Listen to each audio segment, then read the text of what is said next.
සුබ දවසක් හැමෝටම. අද මම වෙනස් විදිහකට වෙනස් රසකට මාළු සලාදයක් හදන්න යන්නේ. ඉතින් වීඩියෝ එකට යන්න කලින් පුංචි මතක් කිරීමක් කරනවා. මගේ වීඩියෝ එක බලලා හොඳ නම් ලයික් කරන්න, කමෙන්ට් කරන්න, ෂෙයා කරන්න. ඒ වගේම මගේ අලුත් වීඩියෝ බලන්න කැමති නම් මගේ channel එක subscribe කරන්න කියලා ආදරෙන් ඉල්ලා සිටිනවා. අපි බලමු මොනවද මේ සඳහා ඕන කරන දේවල් කියලා. මෙතන මම ලුණු විතරක් දාලා මාළු තම්බගෙන තියෙනවා. සුදු මාළු ගන්න. පොඩි ටිකක් සාමාන්‍ය පොඩි කෑලි වලට කපාගෙන තියෙන්නේ. ඊළඟට මම අමු මිරිස් අරගෙන තියෙනවා පොඩියට කපලා, තක්කාලි පෙති, රට ලුණු පෙති ටිකක්, කරපිංචා, ලුණු, කෑලි මිරිස්, විනාගිරි, දෙහි යුෂ ටිකක් අරගෙන තියෙනවා. මේ ටික තමයි ඕන කරන්නේ. ඊළඟට මම මේ දෙහි යුෂයි, විනාගිරි, කෑලි මිරිස් ටිකයි බ්ලෙන්ඩර් එකකට දාලා හොඳට බ්ලෙන්ඩ් කරගන්නවා.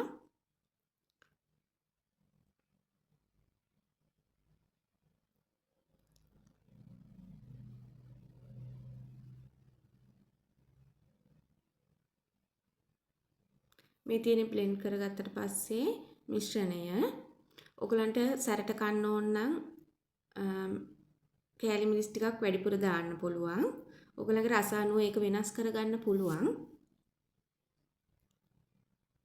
ඊළඟට ලුණු ටිකක් එකතු කරන්න.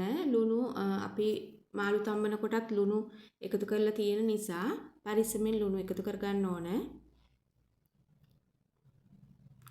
ඊළඟට මම භාජනයක් ලිපේ තියලා තෙල් ටිකක් දාලා රත් වෙගෙන එනකොට කරපිංචා ටික බැද ගන්නවා.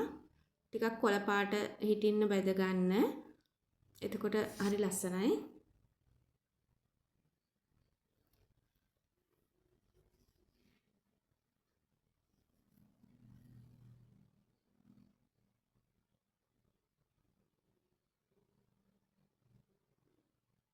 මේ වගේ පාට තියෙනකොට ගන්න බලන්න, නැත්නම් ඉක්මනට කළු පාටට වෙනවා.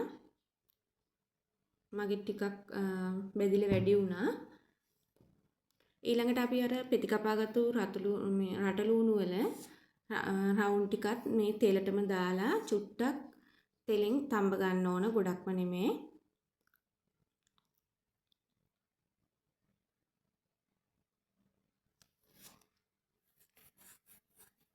අපි මාළු තම්බනකොට මතක තියාගන්න ඕන කහවත් ගම්මිරිස්සක් දාන්න නැහැ. මොකද එතකොට මාළු වල තියෙන පාට වෙනස් වෙන්න පුළුවන්.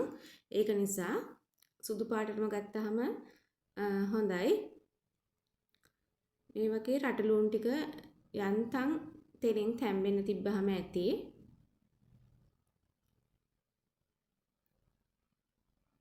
දැන් සලාදේ හදන්න ඔක්කොම දේවල් හරි. දැන් ඊළඟට මේ මිශ්‍රණය දාගන්නවා අපි මාළු එකට. ඊට පස්සේ හැම මාළු කෑල්ලකටම මේ මිශ්‍රණය ගෑවෙන්න හොඳට මාළු කෑල්ල කැඩෙන්නේ නැති වෙන්න කලවම් කරගන්න ඕන.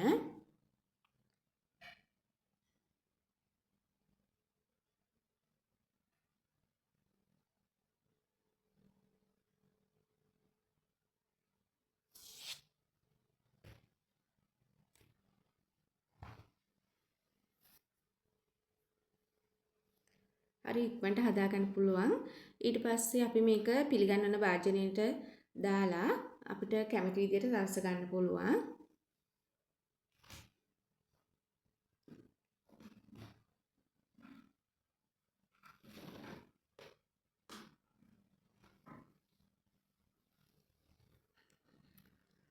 මම මේ වගේ තක්කාලි ටික වටේට තියා ගන්නවා.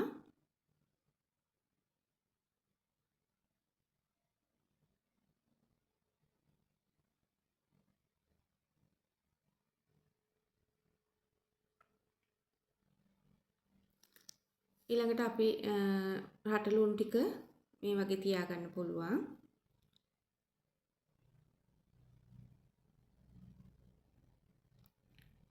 ඊට පස්සේ කපාගත්තු අමු මිරිස් ටික අපිට ඕන නම් අමු මිරිස් ටිකත් අර තෙලෙන් චුට්ටක් තම්බලා ගන්න පුළුවන්. නමුත් මේ වගේ කනකොට හරි රසයි අමුවෙන්.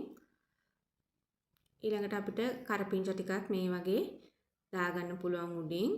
හරිම රසයි, වෙනස් රසක් තියෙන්නේ. අපි අර හැමදාම කනවා වගේ නෙමෙයි. හරිම වෙනස් රසක් එනවා. ඉතින් ඉක්මනට හදා ගන්නත් පුළුවන් නිසා හරිම පහසුයි අපිට. ඉතින් ඔයාලත් හදලා බලලා රස බලලා මට කමෙන්ට් එකක් දාන්න.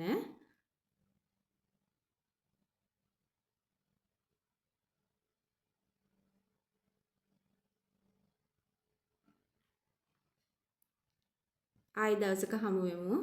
ස්තුතියි.